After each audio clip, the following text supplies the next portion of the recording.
Hello, hello, hello. How's everyone doing? Another week, another episode. This is Stats Over Politics, as always. I'm your guy, Sean Holko, alongside my guys, Kevin Dent, Jaevon Toddy. The fourth member of our crew, Mr. Garry Singh, was working tonight, so unfortunately he won't be joining us, but he'll be back again next week. And anyways, Jaevon, I know I'm feeling great. I know you're feeling great. But Kevin, not only physically are you not feeling great, but I'm sure mentally you might be down a little bit right now after your Eagles have lost 2 games in a row, including to the hated Dallas Cowboys yesterday by 20 points. So I'm just checking in, welfare check. How we doing, Kevin? Oh, I'm feeling great, man. You know, we came out of the gauntlet 3-2. Could have been worse. We, playing 6 playoff teams in a row, kind of hard, but, we struggled. I'll get into my monologue later on, but I'm doing well, man. I can't complain. But ask me again in 4 weeks because the Giants don't look like shit anymore. So we'll see. That's a fact. Jaevon, how about you? How are you doing this week? I got ruined by the Packers tonight. Packers ruined me. That's all I'll say. Oh, I'm sorry to hear that. That's tough. Sometimes. Yeah.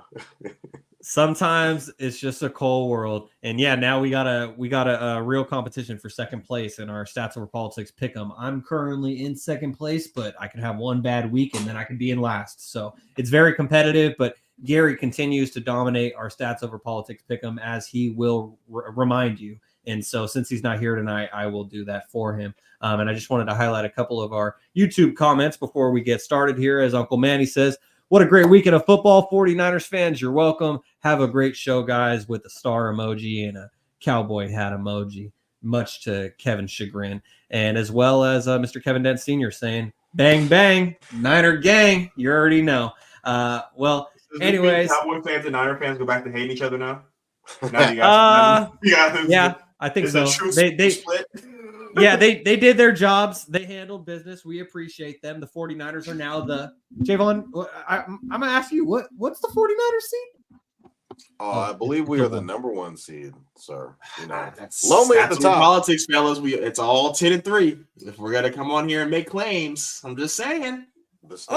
Kevin, thanks for saying that. Number 1 seed. Yeah, I know. Exactly. I know. Yeah, you beat the shit out of the 2 and 3 seeds, so you definitely.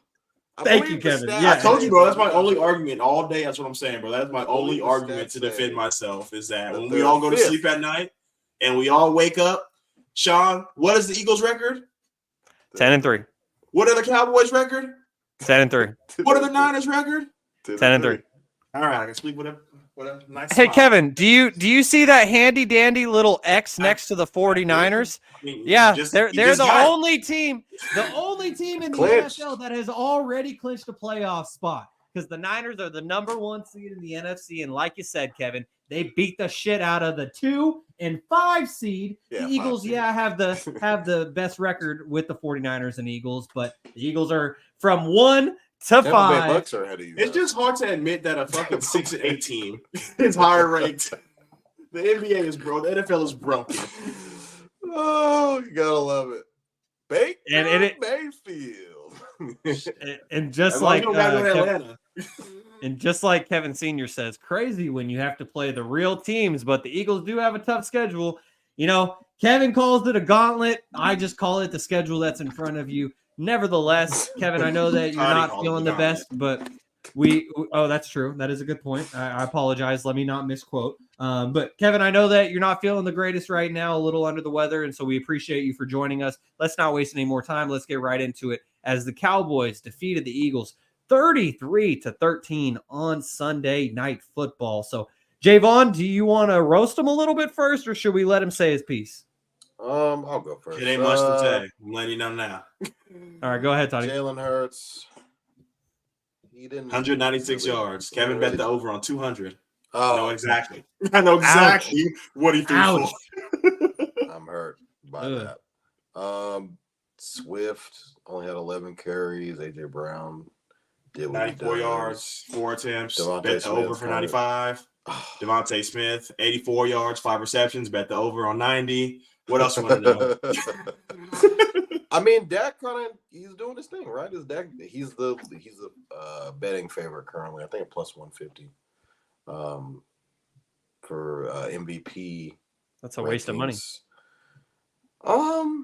I don't really know. I just feel like the Cowboys kind of came out and hit the Eagles in the mouth, and they never really responded. The Eagles, I think this is the first time since 2019 that the Eagles haven't had an offensive touchdown. They had a defensive touchdown in this game. And I respect it, but it's 2017. 2017. It gets worse. Sorry. Hey, thank you. Yeah. Jalen Carter had the only touchdown of the game for the Eagles. Bradbury just keeps getting cooked by, receiver after receiver week in and week out. CD Lamb had a field day pretty much on him. Ferguson was making a bunch of plays. I think he had 5 for 72 yards in this game. Pollard was getting a lot of touches. He had 16 carries in this game. So he was pretty much, getting involved. Dak's been playing good this year. I mean, his interceptions are down, touchdowns are up. As far as the numbers go, I mean, statistically, Dak is one of the best quarterbacks in the league. Now, is he one of the best quarterbacks in the league? Probably. I would say he's top 10 currently. They're tied for the number one spot in the NFC East. We'll see where that may get them. Is that going to get them a 2nd seed, 3rd seed? I don't know how good that currently is, but Cowboys schedule gets a little tougher. It's filled with teams like, Miami, and, we just saw Buffalo. They play Buffalo this coming up, I think, on Sunday night. And Buffalo just came off of a big win in Kansas City. So we'll see how long the Cowboys can be tied with the Eagles for the number 1 seed, because the Eagles schedule pretty much lightens up from now until the end of the season. I think Kev pointed out that they play the Giants twice, if I'm not mistaken. Mm-hmm. Seahawks, Giants, Cardinals, Giants. Yeah, so I see a lot of W's on that list. But we'll see how broken and battered this Eagles team is. As Fletcher Cox said, we're leaking from the mouth a little bit, and we'll see kind of, where this takes us. But, the Cowboys are playing good, right? This is what they do. They play good in the regular season. They beat up on bad teams. Yes, I said it. They beat up on bad teams. The Eagles at Jerry's World, but we'll see. Like, I wonder if they get matched up again in the playoffs, it would be in the Cowboys' favor for the game to be in Jerry World. If they're able to secure that number 1 spot in the NFC East, and it came down to the Eagles have to travel on the road, then they have to go back to Jerry's World in Arlington and play the Cowboys again. Cowboys will be favored in that game, in my opinion. So, the Eagles are on a skid right now. And I don't think Jalen Hurts – when's the last time Jalen Hurts lost 2 games in a row, Kev? I'm pretty sure you can go back. Probably his rookie year. Rookie year. Yeah, so Eagles fans are kind of, on the other side right now. what the NFL kind of looks like. They're used to beating up on everybody and talking their shit and wearing the dog mask. And boy, I know Kaz is out there. He's crying right now. I've been adding Kaz so many times and just random stuff on Twitter and Kevin. He's about to block you probably. Just quoting them and stuff, just little nuggets here and there. Like, hey, like, don't forget this. I don't know if you saw it. You probably saw it already, but I'm going to make sure that you see it because I'm going to tag you in it. But nah, man, it's just, are the Cowboys the best team in the NFC East? The standings say yes. The standings say otherwise. So both of those teams are juggernauts in the NFC, and they're kind of fighting for second right now. It's pretty much so. Fighting for second place is kind of what they're fighting for. And it's gonna, these last 4 weeks of the season, it's gonna be a sprint. It's gonna come here sooner than you know it. Eagles could go 4-0, and the Cowboys might go 3-1, 2-2, maybe split, hopefully. But they got to pretty much win all their games because based off of the games that the Eagles play versus the schedule that the Cowboys play, it's basically what, the gauntlet, as I keep referring to, as Kevin they went through the fire and they went, 3-2? And, Yes, pretty much that's better than, that's actually really good, to be honest.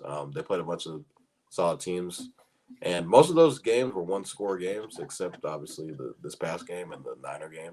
So some of the games came fairly close for them, but kind of what do you expect when you're playing, those top teams that are, fit, people are picking to go to the Super Bowl, this, that, and the third. So, I mean, Cowboys are a better team right now, in my opinion, than the Eagles right now.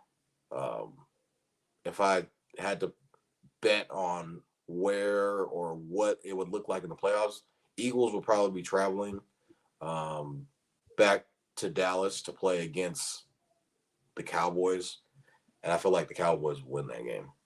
It'd be a closer game in my opinion, but I feel like if they played again in the playoffs, the game would be in Jerry World and Cowboys would win. So Eagles don't look good right now. Eagles do not look good. No, they do not. And Kevin, before I get your thoughts on this game, I just wanted to read off a couple more YouTube comments because the YouTube comments are going nuts right now. And most of these comments are directed towards Kevin. So before we hear from him, I just thought I'd read them off for our audio only listeners. Uncle Manny says, Kevin, I'm assuming you have Dak at number 1 for MVP right now. Stats over politics. Dak has a passer rating of 127.4 with 1,525 yards, 16 touchdowns, and 1 interception in his last 5 games against the Eagles. Kevin Sr. says, crazy how the Eagles didn't have an offensive TD. Also crazy how Purdy and CMC led the week in passing/rushing. Julian says, Unc was strapping up AJ, had that boy like DK. Uncle Gilmore. And Kevin Sr. says Eagles were in concussion protocol after the Niners put the hammer down on them last week. Punch drunk against the boys. Kevin Jr., you now have the floor. Kevin Jr. KJ. So last week it was we got our ass whooped. This week it was the Cowboys got away with one. And I'm going to explain to you why. We dropped a touchdown. Yes, AJ would have been out at the 3, but we all know when the Eagles get to the 2, what's going to happen. So that's 7 points. 3 fumbles in the red zone. Last week it was we left the defense out to dry. And once again, we left the defense out to dry. Uncle Manny listed all those perfect stats, but failed to mention that they only scored 9 points in the second half. And the last one was just to rub it in. So they really scored 6 points. So every game when we were going down, like Toddy mentioned in the gauntlet, it was the adjustments Shaun Desai made and how it affected us in the second half defensively.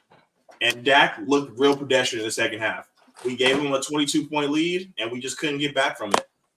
10 penalties for 100 yards.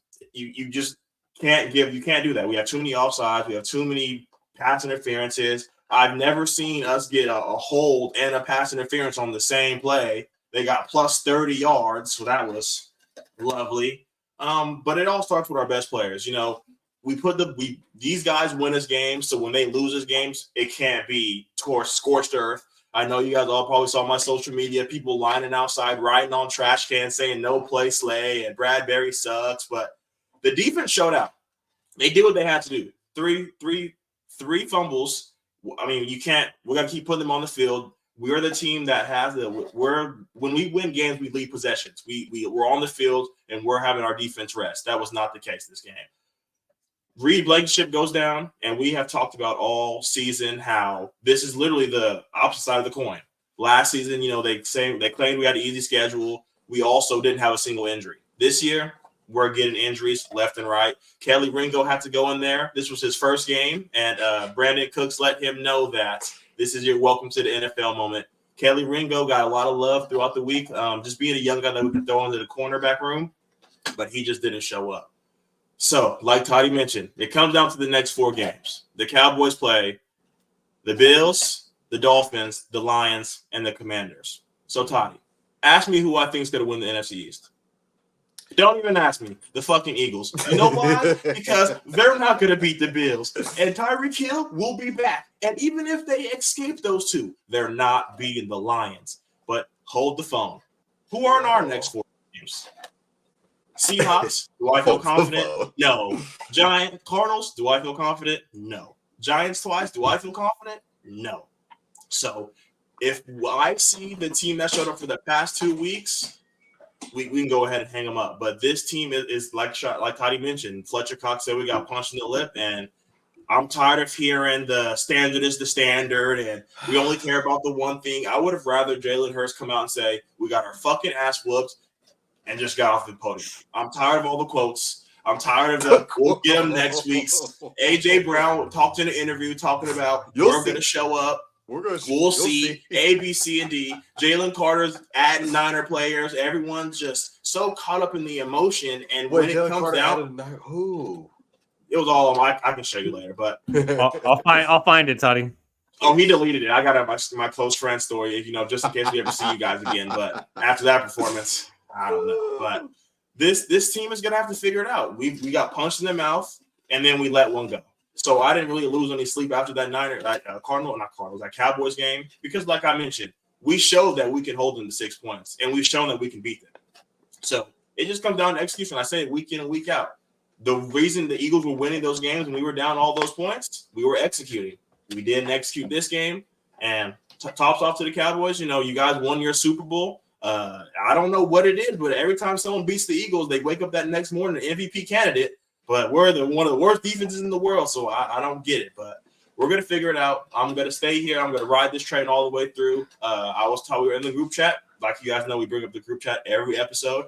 And me and Garry were going back and forth, and I told Garry, you know what? It doesn't get any worse. And Shaun said it would if he lost to the Niners or Cowboys again. And I said, I don't know if we make it out the NFC South.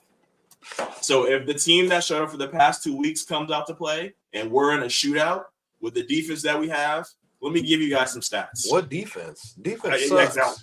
Just wait. It gets deeper. So we are 32nd in pass defense. We are 31st in third down conversion. We are 29th in red zone conversion rate. So it just depends what team we get to show up. You're seeing a lot of Eagles players coming out and saying that we're just too predictable. We're all deep shots. We don't run the ball. DeAndre Swift, the past 2 games has 9 first half rushing attempts. The second half, all they want to do is run the ball. The Cowboys didn't give a fuck. But the one thing I am going to say, the Cowboys will have their day, but we all know the same cycle they go through. It's a lot of hype. It's Dak's the franchise. It's Dak not the franchise. It's let's win a couple games and then divisional round. They're at home watching. So hats off to them. They did their thing. Niner Nation Cowboys. Like I said, I hope this is the end of the truths you guys had. Now we can all move on to hating each other and trying to compete. But I will tell you guys now, on Christmas Day, Santa is bringing Kevin a Lamar Jackson jersey, goddammit, because that's the only hope that I have, because we have 0 chance of going to Vegas if we're not the 1 seed. Wow. All right. Well, are you talking about the team that's won in overtime against the Rams.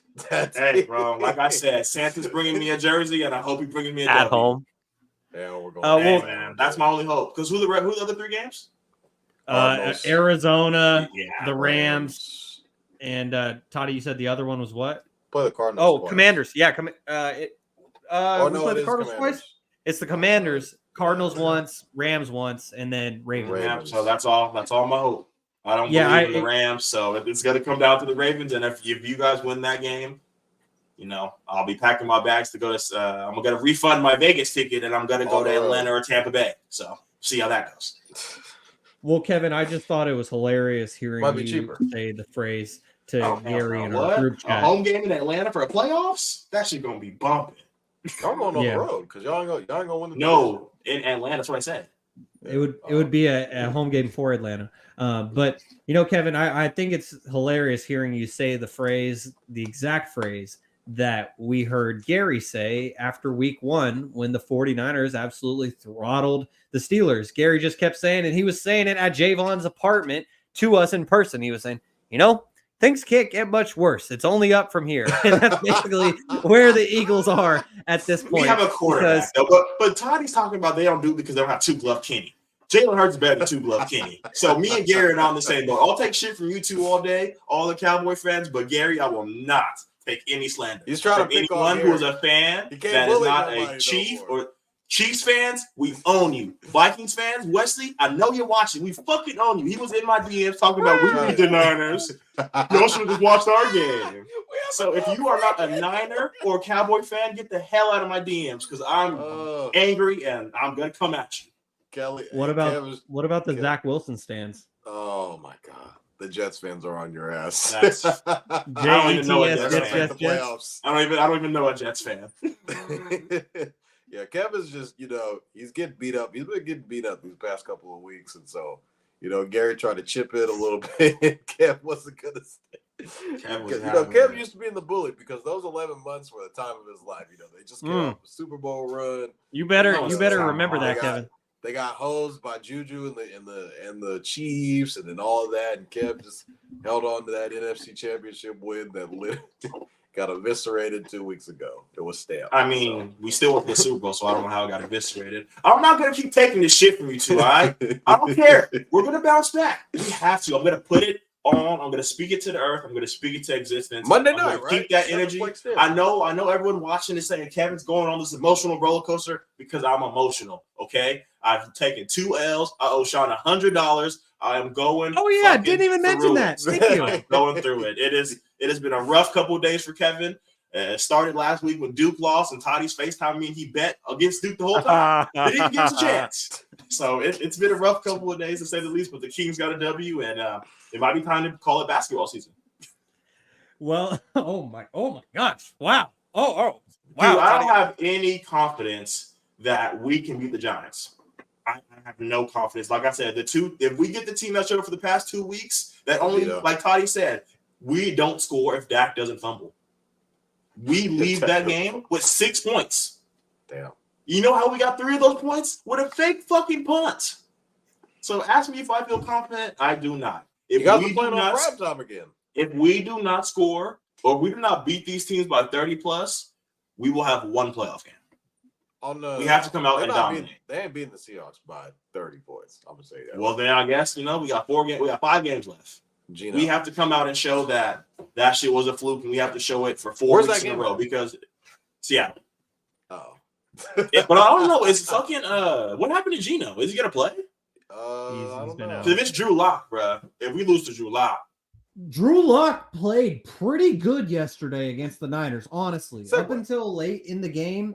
Like, okay, Toddy, when I say that, I mean, like, you hear the name Drew Lock, what do you expect? He provided more than I expected for him to provide yesterday against the 49ers. So, strap on in. And DK, he got pretty upset. Kevin, I know that you got to run, so then you can get some rest and start to feel better soon. But we got a couple more comments for you to address before you get going. I can't talk all this shit if I can't take it. So, hell yeah, and we love you. We love you for that. So Uncle Manny says, blah, blah, blah. I would have liked Kevin to say we got beat up. Kevin Sr. says, sounds like a little denial. The ship is taking on water, and it might be the Titanic. Kevin, you sound sick. In fact, he is. Uncle Manny, with some love, says, get some meds and hope you feel better, Kevin. And Kevin Sr. says, lay off the salt, Kevin. So there you go. Any final thoughts, Kevin? Yeah, man. Next Monday will be an in-person episode, and if I have to show up in a Niner jersey after the Eagles lose to the Seahawks and pay Shaun $100, it will be a treacherous episode, fellas. I might just drop my money off and pick up the jersey and just keep the walking.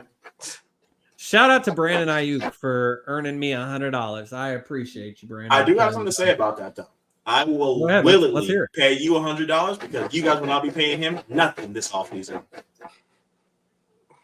We'll see. We'll see about that. I'm not going to bet you on it, but we'll see about that. Oh, no, I'm not. No, hell no. No, I didn't know Devo was going to become the fourth option. I didn't know Kevin's done betting against Brandon Ayuk. Yeah, well, like I said, we'll see you guys next Monday, and hopefully the Eagles are flying, or the comments are going to be a lot worse. All right, Kevin, feel better. We'll see you. We'll see you on Friday for an episode with Jaevon, and the time is to be determined. And check our socials for that on Thursday. To Toddy, we still got a whole episode to do, you and me, so there is no soundtrack yet. But Kevin, good to see you, and I'll see you in person next week. But have a great episode. My Niner jersey.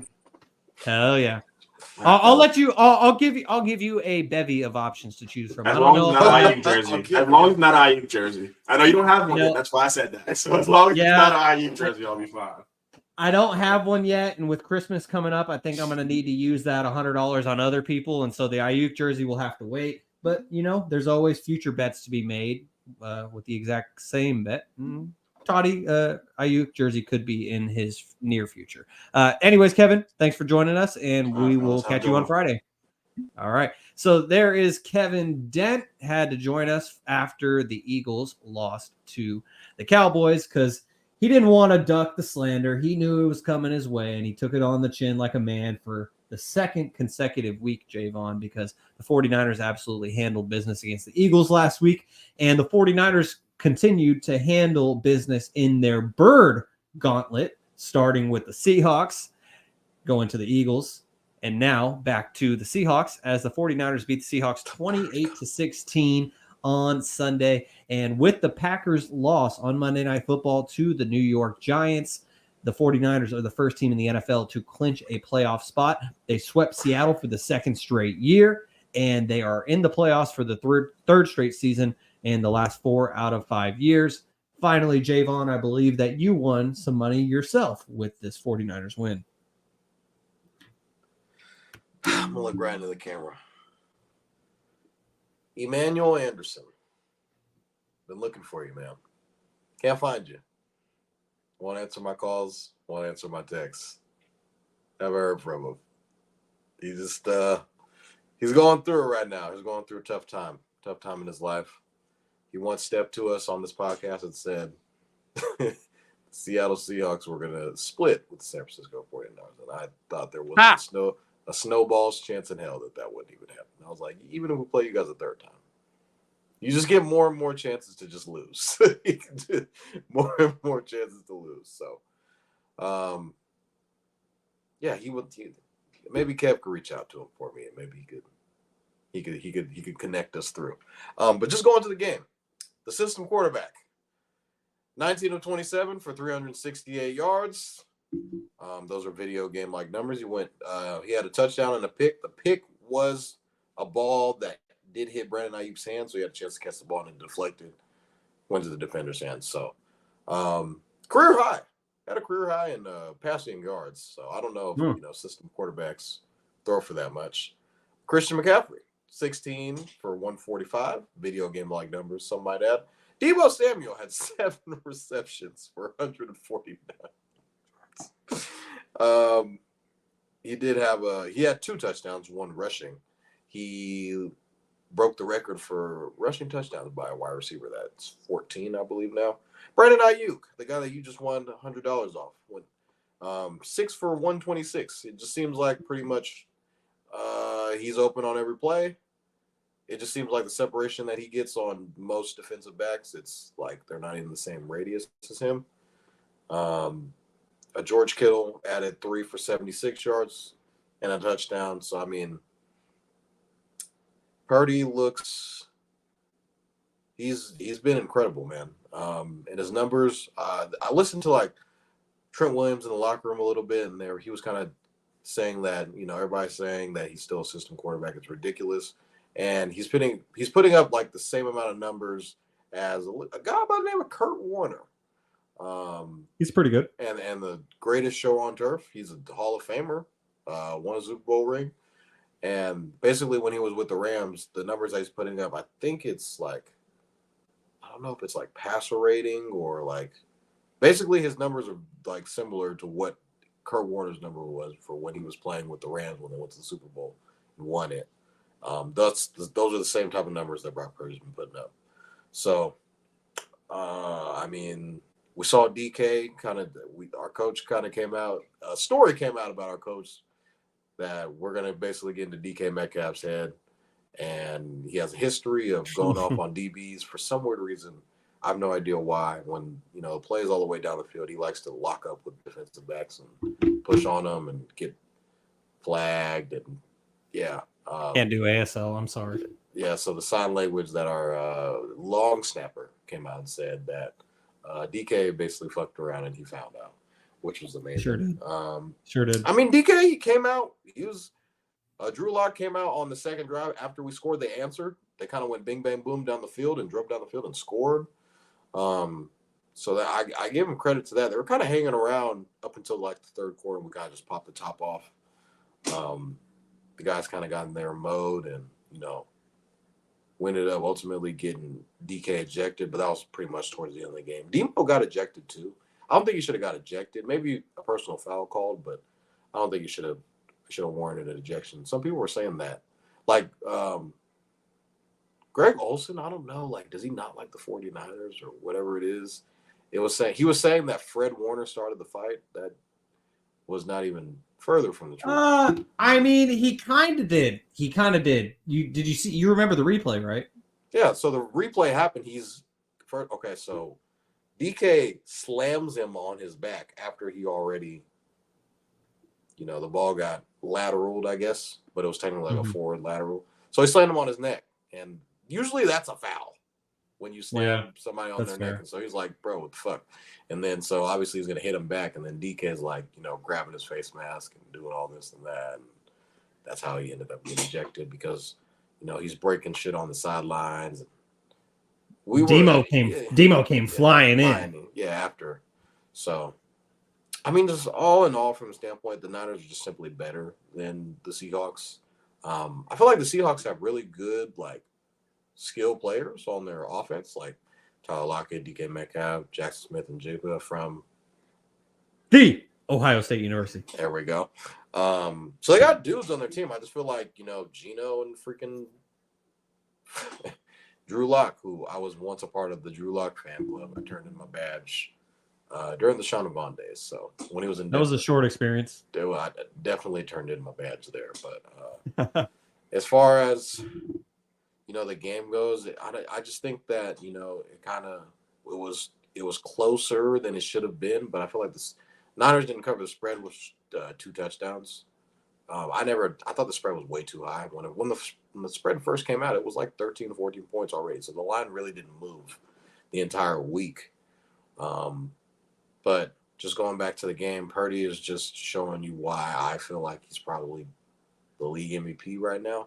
And it could be that, Joe Burrow's hurt, and Mahomes playing like doo-doo, and Josh Allen is playing Trevor Lawrence is playing like like they want to give it to one of these guys, but then there's this old 7th rounder on the West Coast who's just throwing for 300 plus, putting up 30 points a game, and he's yak and he's getting all this, and freaking Demo's getting all yak yards, and I'm like, bro, like he leads the league in so many statistical pass categories and has nothing to do with yak. And I saw somebody like on Twitter say that the Niners only have 5 drops this year, and they were trying to argue that Dak was like the MVP.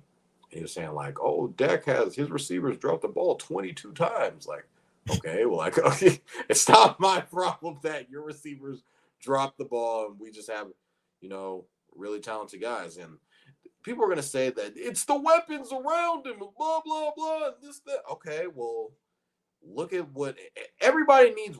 Everybody needs weapons around them to make their quarterback look good. Look at what fucking Patrick Mahomes. He's playing like shit this entire year because he has Travis Kelce and fucking Kadarius Toney out there. MVS is dropping the ball every single late game heroic. Sky Moores, and like you kind of just look around and it's tough when your quote unquote weapons aren't able to produce for you. But when you have guys like Deebo Samuel, who we drafted, guys like George Kittle, who we drafted, Brandon Ayuk, who we also drafted, and they're good. These are the guys that even Jawan Jennings, who we drafted third, and Jawan is a slot receiver that's going to get you the first down at will. So I mean, you can't be mad for the team that we kind of built around him. And obviously Christian McCaffrey was a guy that we traded for game changer. just to C- according to ESPN. The team up even more, but yeah, C- trade. Sticker with Sundo, Sean, ESPN. But it's just like Christian McCaffrey is just a guy who can take the top off, as we saw in the second play of the game, go for 73 yards. And I mean, Jimmy was not able to do anything like this, man. Like, he wasn't able to push the ball downfield. Like, we were able to get the slants, screen passes, maybe some over the middle digs, but we're getting 50, 40, 60-yard bombs from Purdy, like at least like once or twice a game. And it's like, oh, there was shit. like 3 in this one. there was the one to Deebo, there was the one to Kittle, and then there was a couple to Ayuk. There was at least like 5 in this one. Yeah, I'm like, this is not something the system quarterback does. So at the end of the day, I feel like all quarterbacks are pretty much system quarterbacks. Like Mahomes stars the Andy Reid system. Brady, I feel like Brady is an anomaly. He is the system. We're just seeing, Trevor Lawrence, Doug Peterson. We saw what he looked like with Urban Meyer, Joe Burrow. He's with Zach Taylor, Matt Stafford when he gets, wins the Super Bowl with, McVay after he was putting up insane stats in Detroit, goes to LA, they win a Super Bowl. So I feel like at the end of the day, all quarterbacks are system quarterbacks at the end of the day in some type of fashion. You can't just fault my quarterback. Oh, it's the yak. It's not all yak. So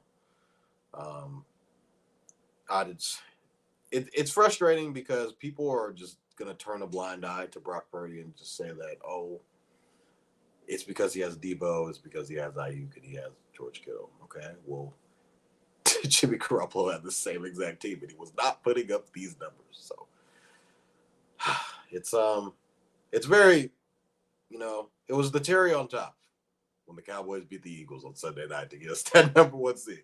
Appreciate you, bro. Hey, man. Shout out to Uncle Manny. Shout out to Jew. Shout out to Dak Prescott. But I believe Purdy is just right now, I think he's the MVP of the league, and it's insane to say. It really is insane to say. And Kevin Sr., he says it great here on YouTube as he says, Niners get a lot of yak because Purdy hits the receivers in perfect stride. Just as you were saying, that's something that Jimmy Garoppolo could not do consistently. And a lot of deep passes he successfully completed. And yeah, I know. Jimmy Garoppolo is on the bench for a team that scored 0 points on Sunday. That's where Jimmy Garoppolo is at right now.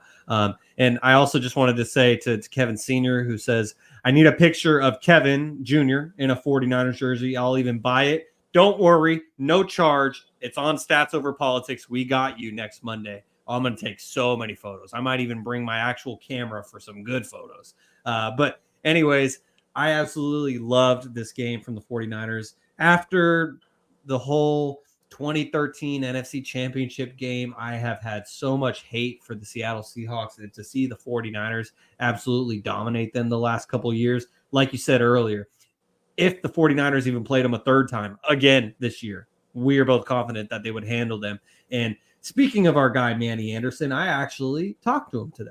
I reached out to him, And I sent him a text because once Kevin let us know that he wasn't feeling well and wouldn't be able to join us for the whole show, I thought, you know what, like Manny Anderson, he's like become our alternate for Stats Over Politics. He joins us a lot, and so I just thought I'd reach out, and with the 49ers and Seahawks playing this week, I thought it'd be a good opportunity for him to join us. And ultimately, he was unable to join us. He tried to move some things around, but it was last minute, so I completely understand that he wasn't able to join us. But I tried Jaevon. I tried to bring him on so then we could talk to him about his Seahawks and that infamous text message that he sent in the Stats Over Politics fantasy football group chat where the Niners lost 3 games in a row, and he said, "Oh, Niners might be in trouble. This might be Seattle's division."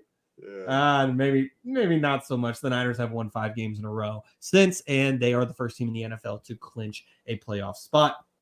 And they will clinch the NFC West this upcoming Sunday if they defeat the Arizona Cardinals. Then the following week, the 49ers can complete the Bird Gauntlet if they beat the Baltimore Ravens on Christmas. So I absolutely loved what I saw in this game. I love the fact that the 49ers are number 1 in the NFC right now. Shout out to you Cowboys fans. We appreciate you. The truce is over. You did your job. It helped you. It helped us. Thank you very much.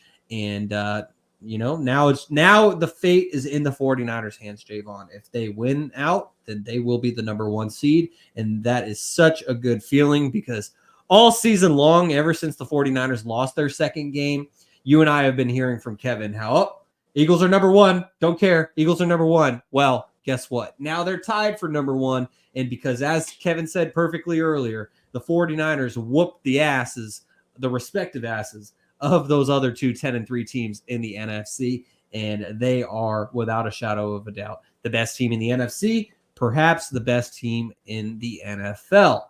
Now getting to the next game that we wanted to get to. But before we do, I just have to highlight this last comment because even the Cowboys fans know it. As Uncle Manny says, the 49ers will be the top seed. I'm going to knock on wood right now. Jaevon, knock on wood if you're with me. But I love seeing it. Thank you, Uncle Manny, for speaking the truth. And so now let's get to the final game that we're going to highlight in its entirety, and that is the Bills beating the Chiefs 20-17. And another great game between these 2 top teams in the AFC. The Bills have a 7-6 record now, I believe. So not the greatest record, but they are still in the thick of things, and they could easily be 10-3, 11-2, but things haven't gone their way in close games, and they are 7-6, but they defeat the Kansas City Chiefs, which none of us here on the Stats Over Politics panel, none of us picked the Bills to beat the Chiefs. But as you said, Jaevon, Patrick Mahomes was not happy after this game. And so just what did you think of how this game ended? Travis Kelce throwing a perfect spiral mid-stride. Just what were your thoughts on this one? Former quarterback at Cincinnati. High school or college quarterback. Just to go back to the game, I feel like the Bills kind of jumped out early on the Chiefs, which kind of shocked them, which led to, the Chiefs having to fight back a little bit. And ultimately, Patrick Mahomes is, he's kind of just short on weapons. I think his downfield passing yards are down. He really just has Kelce and, Rashee Rice, albeit he's a rookie, so you can only count on him so much. Kadarius Toney has been proven that he's a letdown.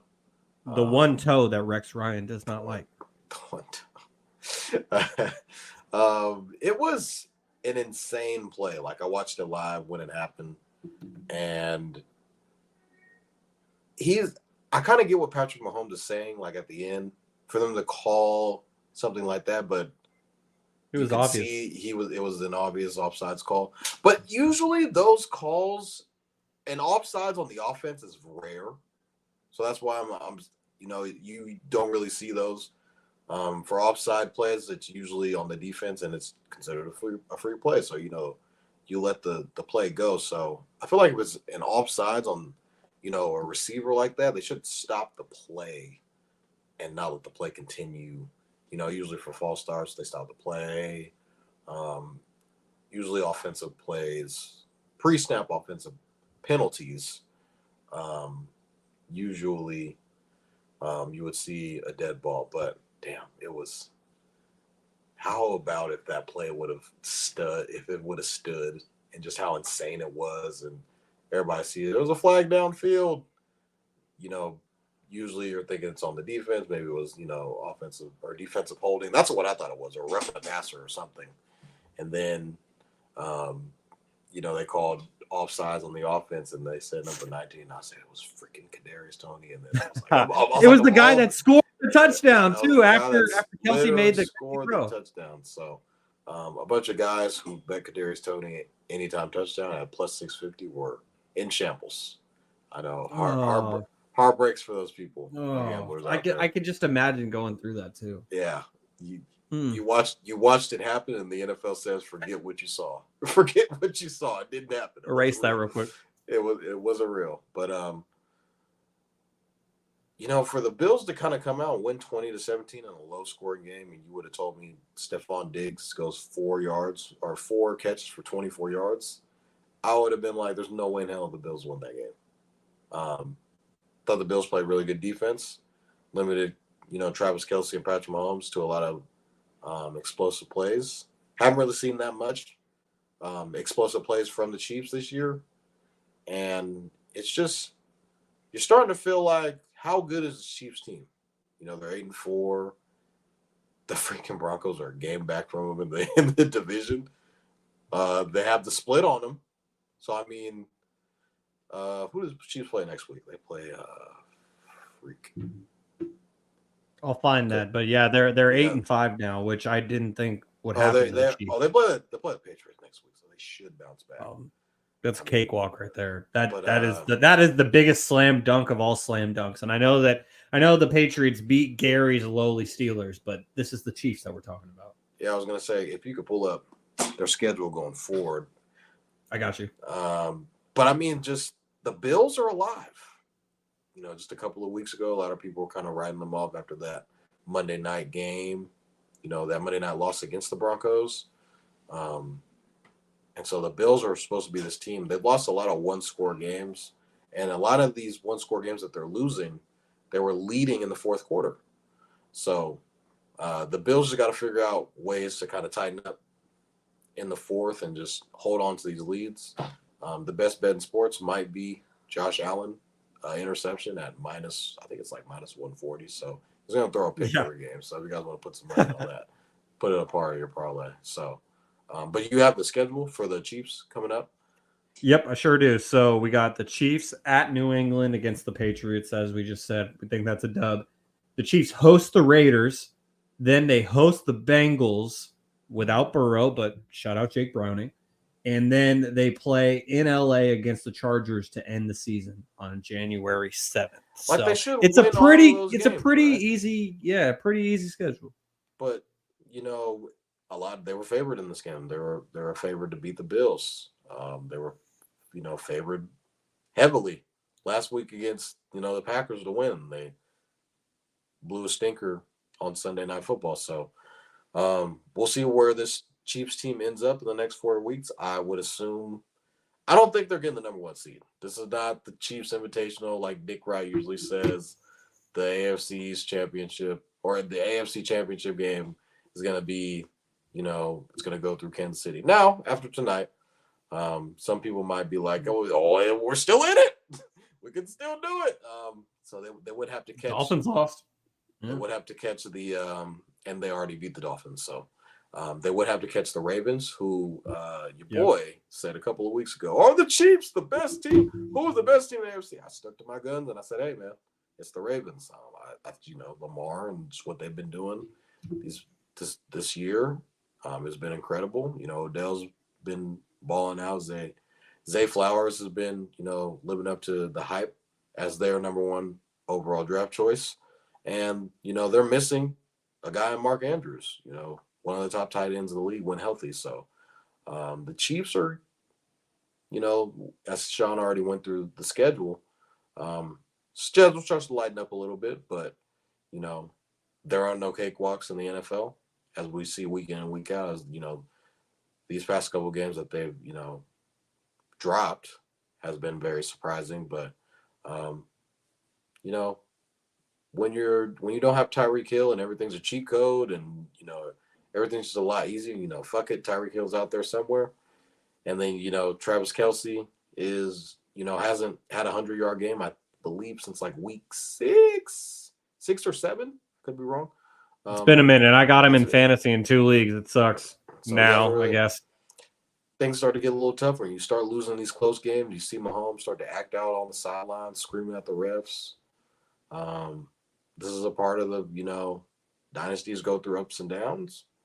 I feel like they're kind of trending down right now. But I mean, what better way to get back on track is to play old Bill Belichick in the pants. Yeah. Who would have thought? Who would have thought? You know, something, you know, a phrase like that a couple years ago, you know, you probably would have said I was insane. But, you know, old Matt. Yeah. Or is it going to be Zappy that they're playing against, whoever it is? McCorkle or the Zap Man. What a combo. You're going to probably end up bouncing back in this game, going to Foxborough next week. So, you know, Chiefs are kind of reeling a little bit right now, but I feel like, you know, they'll definitely get back on track next week.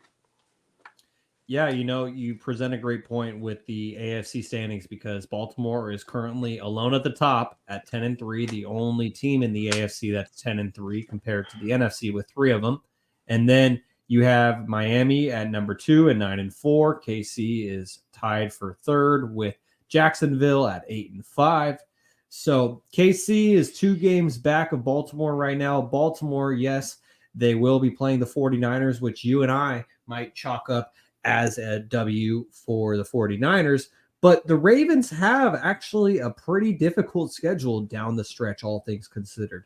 I would say 3 difficult games out of their last 4. So the Ravens play in Jacksonville against the Jaguars this upcoming week on Sunday Night Football. And then they play in Santa Clara against the 49ers on Christmas Day, Monday Night Football. Then the Ravens are back at home. They host the Dolphins. That game right there could be for the number 1 seed in the AFC. Second to last week of the season on the final day of 2023. And then the Ravens' final game of the regular season is at home against the Steelers. We just saw the Steelers lose to the Patriots. But the Steelers are 7-6 still. Maybe they get 2-glove Kenny back, and Garry thinks that they could pull off an upset against a division rival. But, you know, the Ravens definitely don't have a cakewalk schedule down the stretch, at least compared to the Chiefs. Then you look at the Dolphins' upcoming schedule. Obviously, they have the Ravens in the second to last game of the season, as we just mentioned. But the Dolphins, they host the Jets this week. The Jets just hammered the Texans, so that's not a slam dunk win anymore. Then the Dolphins host the Cowboys. That's another tough game. And the Dolphins finish the season at home against the Bills. So the Dolphins and the Ravens have tough schedules to end the season, while Kansas City, it seems like they should, if they are able to handle business, they should cruise through the remaining 4 games. And so I'm not quite ready to say that the Chiefs are done as far as being the number 1 seed. I would agree that it's not so much the Patrick Mahomes Kansas City Invitational anymore. However, they still have a realistic shot. But I kind of selfishly hoped that it doesn't happen and the Chiefs don't get the number 1 seed, just because I want to see Patrick Mahomes play a fucking playoff road game, which he has never done in his career. In his life. Somehow he has made it to 3 Super Bowls, won 2 of them, but he has never played a road playoff game in his career. That is probably the craziest stat that I have heard in such a long time. When I heard it like a year ago, it's insane. It is insane. But anyways, we shall see what happens, and we'll continue to talk about it here on Stats Over Politics. Sean Holko alongside Jaevon Toddy. We were joined by our guy Kevin Dent earlier. I hope he feels better as he's starting to get some rest. And our guy Garry Singh was working tonight, so he'll be joining us again next week. All right, Jaevon, now it's time to get to our Week 14 NFL recap to get to the remaining games from this past week. And oh boy, you get an exciting one to start us out. As we have alluded to, the Patriots beat the Steelers 21-18 on Thursday Night Football. This game was a little bit more exciting than a lot of people give it credit for. Mitch played like Mitch. Najee Harris didn't look like Barry Sanders like he did the last couple of weeks as I projected him, and he was in a prize pick that I had shared to the group chat. Mitch ended up going over. I thought that he went under, but I think he had some garbage time yards that ended up pushing his over. Zappy came out slinging in the first half. It looked like John Elway. Dan Marino. John Elway meets Dan Marino. I thought it was insane how good he was playing earlier in the first half, and I think they only scored 3 points in the second half. So you got to give props to this Patriots defense. I get that they suck, but I mean the Patriots defense is actually really good. Like because Bill Belichick is like the ultimate defensive coordinator on steroids, but he likes to control everything, so he's in control of the offense, defense, special teams, and personnel. So I feel like if Bill just if he ends up leaving the pass, he's just go be a D coordinator somewhere and just shut down that side of the field and get paid pretty much like a head coach just to be a D coordinator and just not have to worry about anything else, but just call him the defense. I feel like he'd be a great defensive coordinator, but yeah, ultimately it just came down to Mitch being the quarterback. You don't have a snowball chance of hell if Mitch Trubisky's your quarterback in 2023. And if he's trotting out on the field, then you might as well just fade him, pick the other team to win. And then the next game, this is one that Garry and I got correct. Kevin and Jaevon did not, as the Buccaneers beat the Falcons 29-25. And the Buccaneers are now in first place in the NFC South, which makes them, that would be the 4 seed in the NFC right now at 6-7. But the Falcons are now 6-7, as well as the Saints. So it's a 3-horse race there in the NFC South. The only team that's obviously not in it is the 1-12 Carolina Panthers, who have been eliminated from playoff contention. The only other team that's been eliminated from playoff contention already is the 3-10 New England Patriots that we just talked about. But I just wanted to get to this one because Baker Mayfield, props to him. He has found another home in Tampa Bay. And, he's taking over the corpse that was once run by Tom Brady, being the Tampa Bay Buccaneers, and he's making the most out of it. That's basically what was left. It was like the corpse of the Buccaneers after Tom Brady was there to run it. But anyways, I think I picked the Saints. I was going to say, I think I picked the Buccaneers to win the division, but I definitely didn't. I picked the Saints. You and I were both high on the Saints. I definitely was not as high as you were, but I did pick the Saints to win the division. And so right now it's anyone's division, honestly. And we could dissect the schedules, but we'll save time and we'll just let the games play out, because whoever makes it out of the NFC South, that's going to be the team that knocks the Eagles out of the playoffs. Somebody got to make it, and whoever makes it out of the NFC South, that's going to be who knocks the Eagles out of the playoffs and puts Kevin out of his misery. So I look forward to that. We'll see who ends up making it out of the NFC South, Jaevon. But the next game that we want to get to, and I was the only one, and the only reason why I know these picks so well is because I posted the graphics for our Stats Over Politics Pick'em this weekend, and I was the only one to pick the Bengals to beat the Colts 34-14. Shout out to Jake Browning from Folsom High School, who are state champs again. I faded Jake Browning again this week. You know what? Gotta start believing in the kid, man. You sure do. gotta start believing in him. Bengals might make the playoffs. Jake Browning keeps playing like this. You got Jamar Chase, one of the best receivers in the league. You keep feeding him. Joe Mixon, keep feeding him the ball. That's pretty much what was going on. The Bengals were able to get stops. The Colts were playing pretty solid. I think their defense was playing pretty well.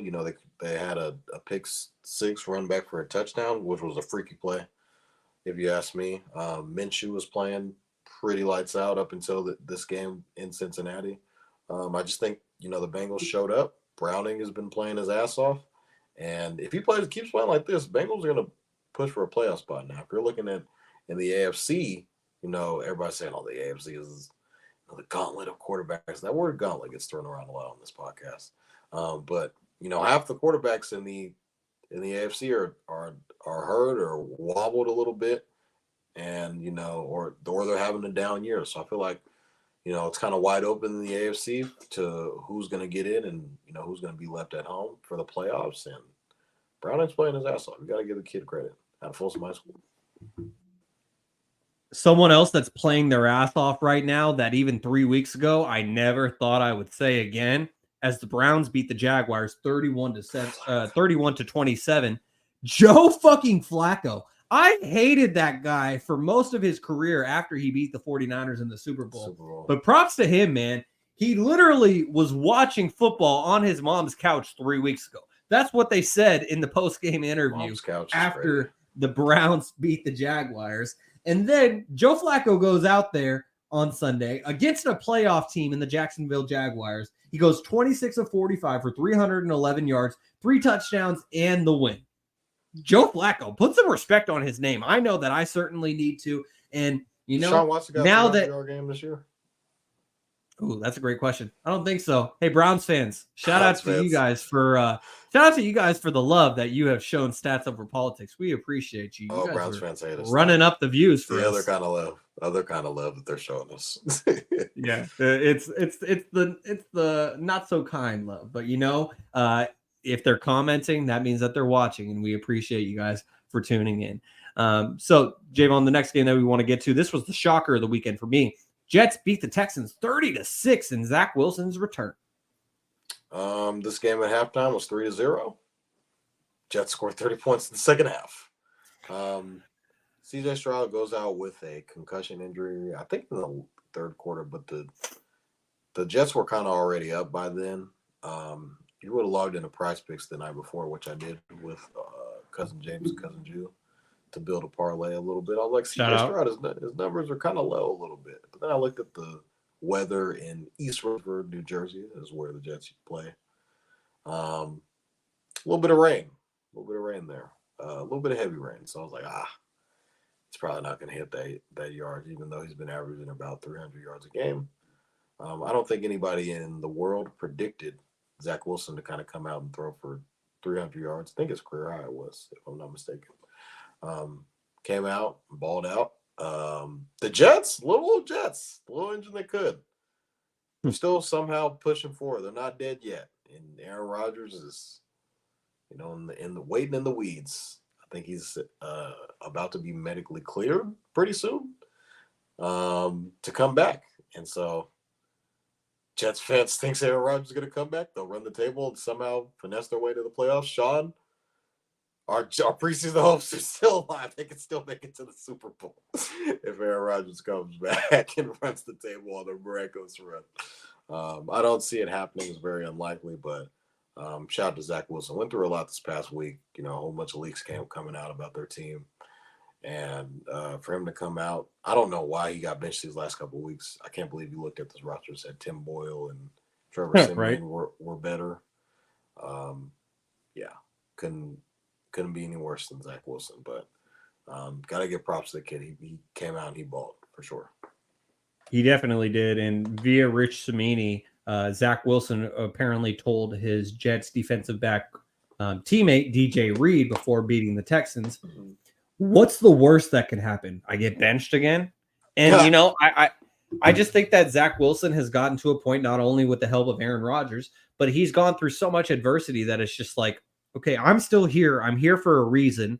They benched me, but now they want me to be the starter and they want me to be the guy again. Where's Mike White? Mentioned where is Mike White? That's a great question. But props to Zach Wilson, because you, as we've talked about a lot on Shaun and Jaevon and even here on Stats Over Politics, you've always been very high on Zach Wilson. I like Zach Wilson as well. Like, you made me a believer in Zach Wilson, and it's been tough to see. I thought that Justin Fields would be our quarterback, and yet here we are without Justin Fields, Trey Lance, McCorkle Jones. We don't got any of them now. We got Mr. Irrelevant, and he's one of the front runners for MVP. So I love having Brock Purdy on our team. Anyways, Jaevon, as we keep things moving here on Stats Over Politics, the Ravens beat the Rams 37-31 in overtime. I'll just say quickly about this game. This game makes me feel so much better about Christmas. Yeah, you got to play the games yourself. You got to handle business. But the 49ers will be at home on Christmas. They have proven in recent weeks against a Jalen Hurts. And then even this past week against Drew Lock may be who he is, but he is a mobile quarterback, and the 49ers have proven that the mobile quarterbacks may not be their kryptonite as much in recent years. I'm going to knock on wood as I say that. But anyways, for the Ravens to eke out a win against the Rams, and I know that the Rams are a team that's fighting for a playoff spot, but for them to barely beat this Rams team, that makes me feel a lot better about the 49ers matchup coming up on Christmas. Yeah, the 49ers have to take care of business against their division rival, but as we know, Jaevon, at least in the regular season, they have done that against the Rams for like the last 4 years. So I'm not worried about that game either. And 49ers, they're about to win out 10 games in a row or 9 games in a row to end the season, get that number 1 seed, get a first round bye, and we can file. I'm pretty sure we that did something like things that I love last to see. year, if I'm not mistaken. I think they did, and the win, they did that the year before too, as well. Yeah. Well, they were 3-5. Yep, 3-5 in 2021, 3-4 in 2022, and then this year they were 5-3 because they started 5-0. Oh my God, the world is falling over. They're 5-3, and then they're going to end the season like 14-3. And our guy Kenny Caraway, D-Lo and KC, he actually said on this podcast that the 49ers would go 14-3. So yeah, so as Shaun disappears on us for a little bit, I pretty much what he was saying is, the Niners usually go on these insane weird runs to kind of start the season. They'll start off pretty fast, and then all of a sudden, next thing you know, you look up, they won 10 in a row.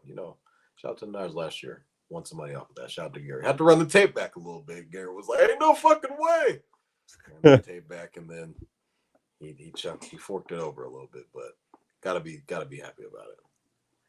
Heck yeah, and I apologize. I just fell out of the stream real quickly. I don't know if you even mentioned it to the audio-only listeners, but accidentally swiped too hard on the little trackpad I have here on my laptop, and that was basically the equivalent of hitting the back button. So apologize to the listeners, but I'm back. Toddy held it down like a pro. Let's keep it moving, Jaevon, as the Bears beat the Lions 28-13. Gotta give Justin Fields credit, man. It's not a running back. It's not a running back. Put some respect on his name. I just think that you just got to give these guys time. You can't just bail on them a season or 2 seasons in. It's got to be like you got to give these guys time. Like, guys like Aaron Rodgers and Brady and all these guys, they got seasons. Peyton Manning was terrible his first 3 or 4 seasons before he kind of all right, I get it now. I just think just in the world that we're in now, if you're not good 7 games in, you suck. And it's just you got to give him time. And I feel like, CJ Stroud been playing out of his ass these first couple of games, not even a full season. He's supposed to be the next, freaking John Elway or Dan Marino, guys that I've already brought up on this podcast. But, and Bryce Young, his career is over. He's the next David Carr, and I'm just you got to give these guys time. Let them play. And for Justin Fields, this is his second year, right? Third year. This is third year. So, obviously, Shaun and I were, hopefuls that he would come to the Niners. Niners saw a different. We went a different route, and Justin Fields has just kind of been going through different coaches, new systems, new management. And it's been, a roller coaster for him. And, he gave him some weapons this past couple of years. Komet's coming along. DJ Moore's coming along. Obviously, he was a stud in, Carolina. That's why they traded for him to Chicago. And, it's starting to get a little bit comfortable. He's going to run around a little bit. I think he rushed for, almost 100 yards, close to that. But he's been slinging it a little bit. I think he threw for 270, if I'm not mistaken. It's you just got to give him some time. I feel like he needs another receiver. He's another receiver away. Don't really know if I love the coach in Matt Eberflus. I feel like he should have an offensive coach. That's his first back-to-back wins. Yes, it was his career. So he's 3 years in. So you got to give him some time. Let him cook in the oven, not the microwave. let them cook in the oven, not the microwave. It's going to be a slow grind. You can't expect the top ramen, you can't expect top ramen to be flaming on. You gotta let it slow cook. You gotta let it slow roast a little bit. And I feel like, the longer, like lasagna, man, you gotta let it sit in the oven. And I feel like Fields is starting to come along a little bit. And the Bears are sitting here like, hey, gonna have this. We may or may not have this number, or no, we're gonna have the number 1 pick. What do we do with it? Do we keep it? Is it Josh Rosen all over again? Justin Fields is way better than Josh Rosen, but is it the same exact situation where a team already drafted a first-round quarterback a couple years prior, but then they have the number 1 overall pick and they just decide to replace them with that number 1 overall pick? Honestly, if that were to happen, I wouldn't be too upset. I'm sure you would as a Caleb Williams fan, because you wouldn't want to see him go to Chicago and potentially flame out because the Bears have never had an elite quarterback. Maybe Caleb Williams becomes that guy, but we've seen what Justin Fields has become with the Bears. And as you said, it takes time to let these guys just get with it in the NFL and adjust. But do you think that's ultimately what happens with the Bears? Because they're going to have the Carolina Panthers number 1 overall pick. And so they could have a chance to replace Justin Fields with Caleb. Or for Kevin, I'll say Drake May, who declared today. Yeah, he declared. Caleb hasn't officially declared, but he is, declined to play in the Holiday Bowl. So yeah, he's waiting for after the Toilet Bowl, aka the Holiday Bowl. I don't know what the Bears do, but whatever they do, if they decide to pass on Caleb, I feel like you just got a generational mistake.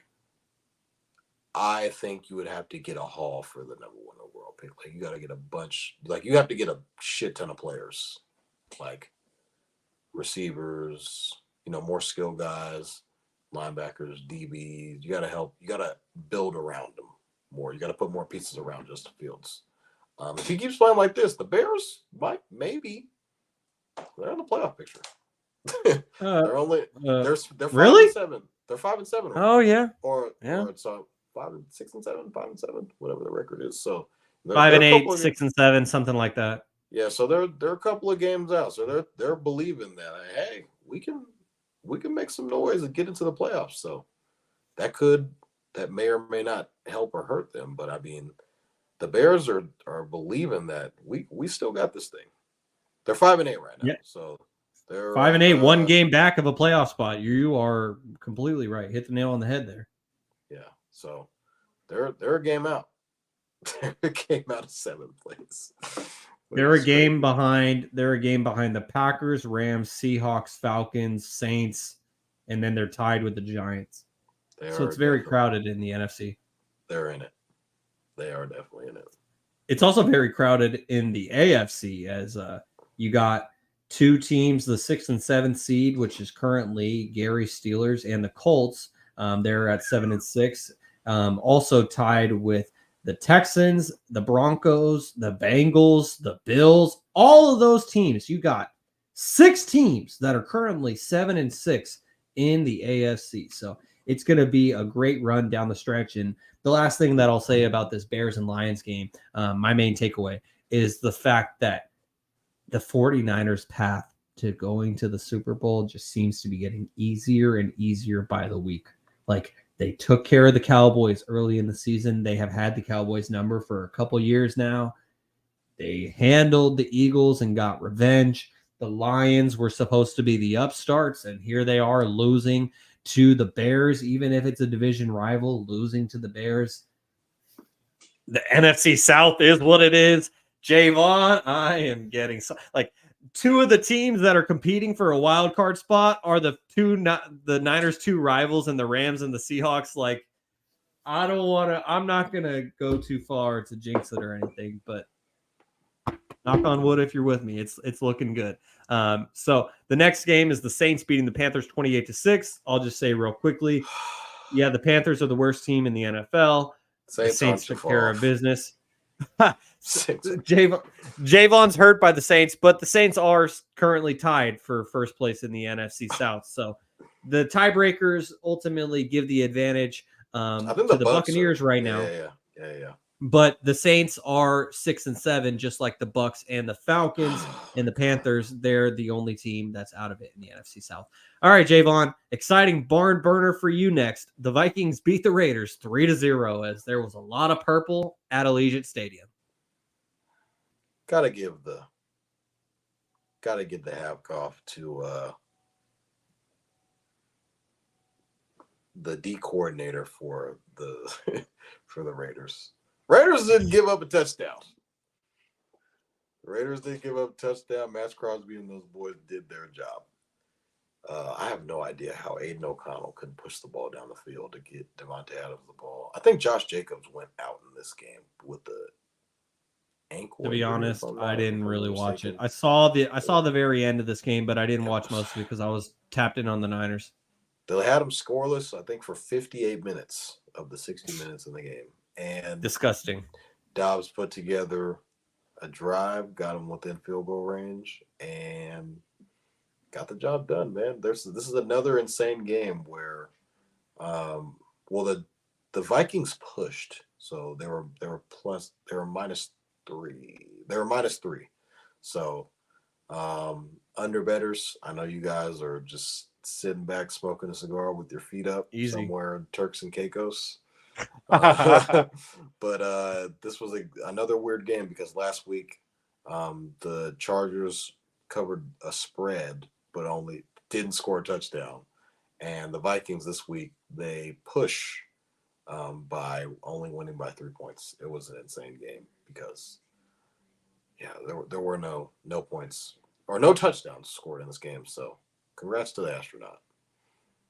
The Pastronaut seems to have fallen back to earth over to the mid-level, but hey, he's an NFL starter, so that's something to be proud of. And, imagine being a Vikings fan. Imagine being Wes. Step into his shoes for a second. You planned a whole trip to Las Vegas to go see your team play, and that's the game that you get. Yeah, you walked out of there with a W, but man, I would be so upset if that's the product that I got for booking a trip to Vegas. But, there were a lot of 49ers fans who made a trip to Vegas to go see the 49ers play in the preseason. And that was an ugly game for the Niners. So, it is what it is. I guess I would say tread lightly when booking your trips to Vegas. Kevin's the one who talks about booking a trip to Vegas all the time. Who knows, Jaevon? You and I might have to book a trip to Vegas coming up in February. I guess we'll have to wait and see. Almost did it again. I almost fell out of the stream again. It's because I'm swiping back and forth between the StreamYard screen so I could see us in the comments, and then I have a notes page on the next. So I use my trackpad to swipe across. Got to do it real slow. Okay, great. So the next game, Jaevon, is the Broncos. They beat the Chargers 24-7, and I believe I was the only one of us to pick the Broncos to win this game. I think I picked the Broncos to win this game, if I'm not mistaken. Let me fact check that. I might be wrong. My bad. Russ, I don't know, man. Herbert goes out, breaks his finger. Don't know if it's a season-ending injury because it is his throwing hand, if I'm not mistaken. Russ and them, they bounce back after a stinker in Houston. But I don't know. This Broncos team is sneaky. They might sneak into the playoffs. I think I've been an advocate for the Broncos as of the past couple of weeks. They might sneak in. This Chargers team is so underperforming their talent and just. Brandon Staley has to get fired. I don't understand. I don't know how he's lasted this long. It's amazing. Honestly, he should have been fired last year after the insane loss that they gave up. 27, 28-point lead at halftime, and ultimately end up blowing the game as a player in the playoffs. So he's proven to you on the biggest stage that he will shit the bed, and he's pretty much done that the entire season. He's been going out reporters about him playing, calling plays. I hope reporters keep asking him the same question every week because he hasn't been doing a good job. And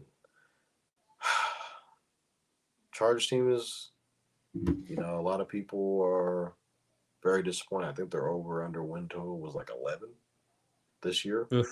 Oof. So Tough, very tough. They're getting worse, which is not good. And Ole Easton Stick is starting on Thursday night against Aiden O'Connell. That'll be another barn burner. Can't wait to watch.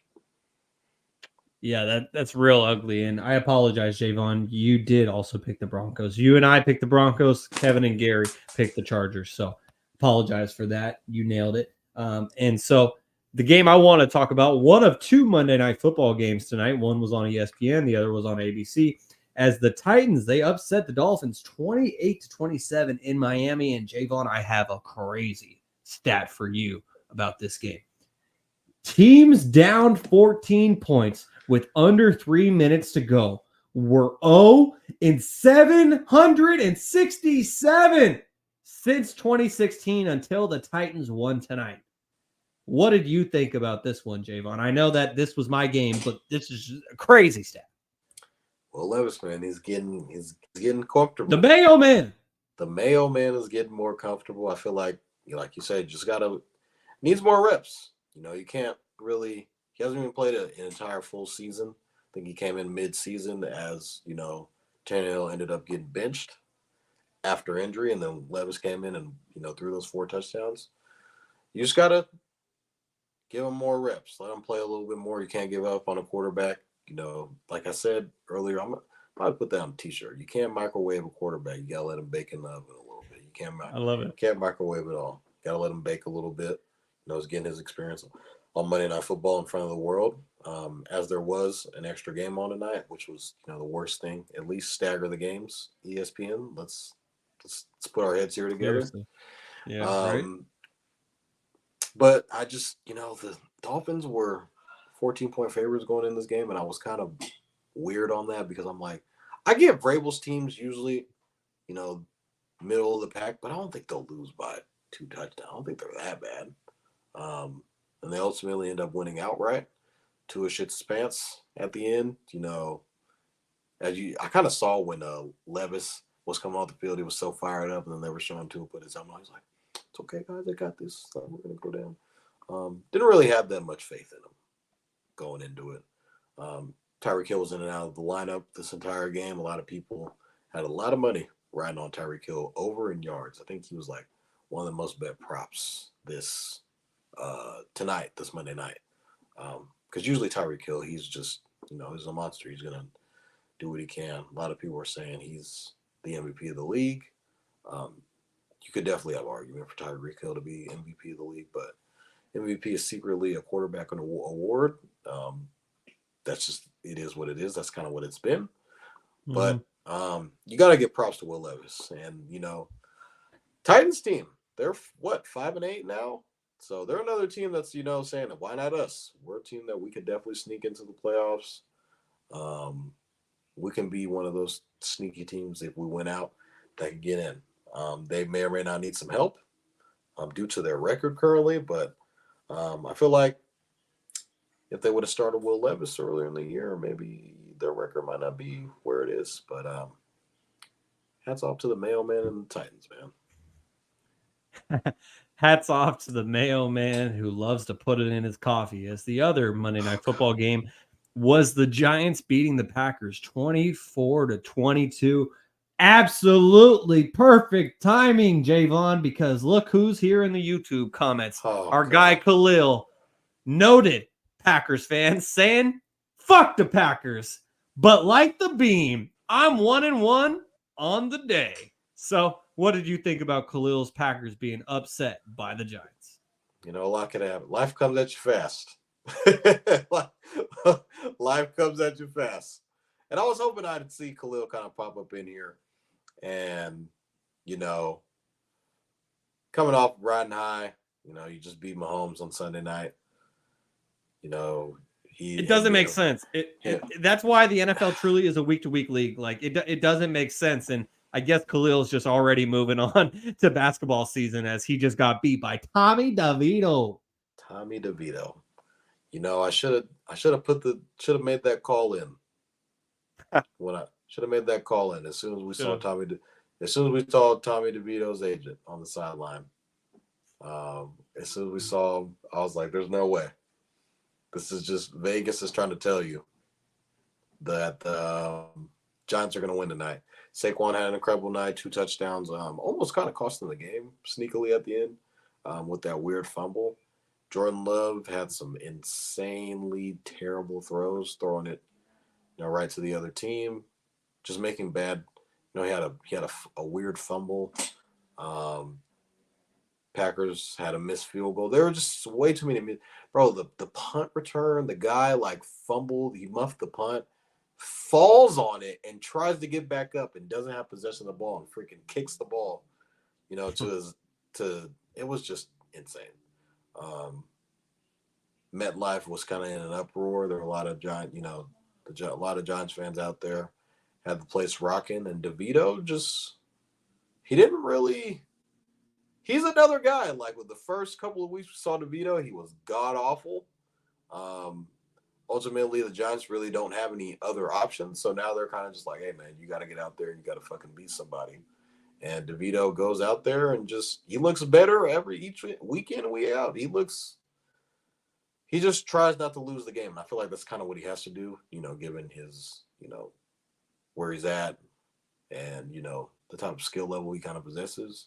It had like 76 yards rushing and like 170 yards passing.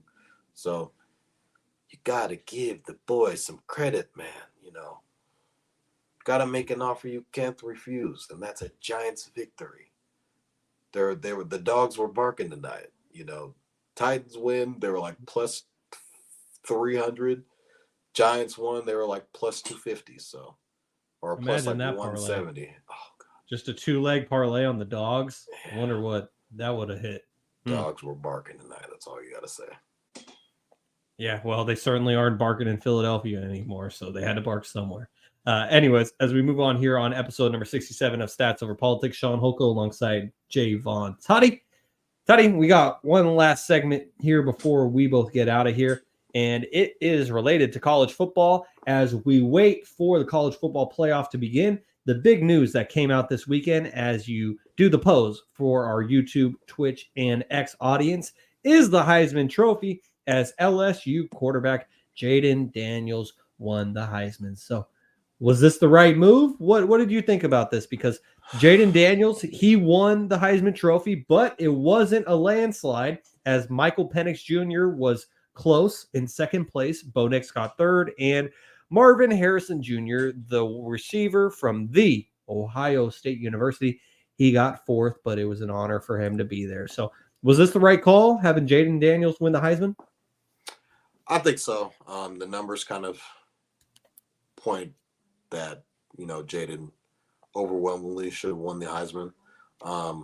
Over like 4,500 pass yards. He had a total of 46, combined 46 touchdowns. That's rushing and, throwing. I just thought Jayden Daniels, just week in and week out, their over on points was like 30, 35. Like they were expecting the LSU Tigers to score this many points each week in and week out. And for the most part, those numbers upheld. And I think if you look at from the standpoint of Jayden Daniels, from him transferring from Arizona State, and, guys kind of calling him out, saying that he sucks when he's cleaning his locker out, and for him to go to LSU and transfer. And last year, yeah, kind of had an up and down year. But then as we see, kind of going into it this year, there's that oven theory, man. Gotta let these quarterbacks, gotta let them bake, gotta let them sit in the oven. You can't microwave them, man. Comes out the next year and he balls out, man, and ultimately ends up winning the Heisman. I feel like if he had a defense could not stop. This defense was terrible. Like they're giving up 30. The defense is like the Eagles defense. They're giving up 30 here. They're giving up 35. So Jayden Daniels has to score 40 to win. He has to score 40 points plus to win these games. And it's just tough when you have a defense that doesn't support you. And I feel like LSU was on a down year. I feel like if they would have had a similar defense to what they had last year and Jayden Daniels to what he's playing like this year, that combination, this LSU team would have been scary because this LSU team last year beat Alabama. So, and that's with, a bunch of studs on that team. And I think Jameson Williams and, they had Bryce Young last year. So, I just think Penix played well early and kind of fell off a little bit, towards the middle of the year. He might have been battling a little bit of injury. I thought Bo Nix played very well, but I don't think his numbers really, matched up to where Jayden was. I saw Marvin Harrison Jr. was a finalist, but I don't think I'm gonna just go off. Gotta go off on 10 here about Marvin Harrison Jr. Let's hear it. He won the Blitnikoff Award. Here comes the slander. I don't even think he was the best receiver in college football this year. Now, I get the talent that he is. He's Marvin Harrison Jr. There's a lot of hype around him. I think Malik Neighbors should have won the Blitnikoff Award. If you look at their numbers side by side, it doesn't really match up. I think Marvin Harrison Jr. had about 800 or 900 yards. Malik Neighbors had like 1,200 yards. I think he topped him in touchdowns, receptions, like pretty much every statistical category that you could name. Malik Neighbors had better numbers than Marvin Harrison Jr. It's just the name that, Ohio State and the brand that it presents. I feel like, he's supposed to go, top 3 in the draft. I get that. But as far as the college football season goes and, to all the casuals out there, Malik Neighbors was definitely the best receiver in college football this year. And the numbers definitely support that. But that's neither here nor there. I'm putting you guys on to a receiver that's probably going to be coming out next year. I don't know if he's coming out this year. I don't know if he's draft eligible this year. But Malik Neighbors got robbed. And I think he only lost by like a single vote. Like, it was a like single vote. It was like one vote. So I don't even – it's the numbers. Stats over politics, guys. We gotta look at the numbers. And the numbers definitely support that Malik Neighbors should have won the Heisman Trophy. Or the Blitnikoff. Not the Heisman, the Blitnikoff. He's eligible for the draft. This was his junior year because he played as a true freshman. Yeah, so he's gonna be one of the top receivers to come out of this draft. So he might be a first round draft choice for sure. Well, he won't be drafted higher than Marvin Harrison Jr. We know that. And the one counterpoint I would make is that Malik Neighbors had Jayden Daniels, the Heisman Trophy winner, throwing him passes throughout the season. When Marvin Harrison Jr. had some guy named fucking Kyle McCord. Oh, that you guys sang the praises of all year long. And before the season started. What I had a problem with is you were saying that Kyle McCord was trash. He's mid. He's not trash. He's mid. And you have a mid quarterback throwing you the ball, or you have a Heisman Trophy winner throwing you the ball. I think I understand why Marvin Harrison was a finalist. Yeah, it was the bigger name, but because of that exact point, I think that go ahead. Let's hear it. Tell me why Marvin Harrison Jr., 67 receptions, 1,200 yards, 14 touchdowns. His average is about 18 yards per catch pass. Okay. Malik Neighbors, 86 receptions, 1,546 yards, 14 touchdowns, 18 yards average. So I get he had what he had more. So he had the same amount of touchdowns. He had 300 more yards than he did, and he almost had like at least 20 more receptions than he did. But same average yards per catch. And same amount of touchdowns, but the difference was 19 more catches or so, 300 more yards. That's hard to argue against. I mean, this is stats over politics. So maybe they're saying, "Oh, he had Kyle McCord, and that was the." And then I guess that might have been the argument. And obviously, Malik Neighbors had Jayden Daniels as quarterback, who ultimately became the Heisman Trophy winner. And Marvin Harrison was, playing with a guy that ultimately ended up transferring to probably Nebraska. That's looking like, but I don't give a fuck. Yeah, I tried to tell you guys. We get an Arch Manning. Arch Manning is not coming. Staying in Texas, guys. According to Kevin, he is. Yeah, I don't. That's what are just not coming to Ohio State. Well, not the 49ers, excuse me. The Buckeyes, I was about to say Buccaneers. Jesus Christ, I got my teams all scattered. The Buckeyes are going to get a quarterback. I don't know who it is, but the Buckeyes are going to get a quarterback. You guys have a I'll freshman coming in this year, 4-star guy. I forgot what his name was. I just had him pulled up. I was looking at 24/7 Sports earlier. Sounds like a stud to me. Yeah, he's a 4-star guy coming in. I forgot what his name was, but he Isn't was he like coming from SoCal, another SoCal QB. Yeah, he's coming from. I think they got some dogs down there. Yeah, he's like a top 5. Oh, well, hold on. Air Noland from Georgia. Okay, Georgia. He goes to Langston Hughes. He's the number 6 rated quarterback in the 2024 class, according to 24/7 Sports. I love it. Absolutely love it. Oh my God, I keep saying Niners. The Niners are on my mind, man. But the Buckeyes, they are certainly going to upgrade their quarterback one way or another. But congratulations to Jayden Daniels for winning the Heisman Trophy, because there was a video that was circulating the internet this past weekend of his former Arizona State teammates packing up his shit, throwing it in trash bags. One of the guys in the background of the video said, "He's trash anyways." And now he went from trash to a Heisman Trophy winner. So congratulations to Jayden Daniels. That's a hell of an achievement. And I was just happy to see Marvin Harrison Jr. there as a finalist, whether if you believe he deserved it or not.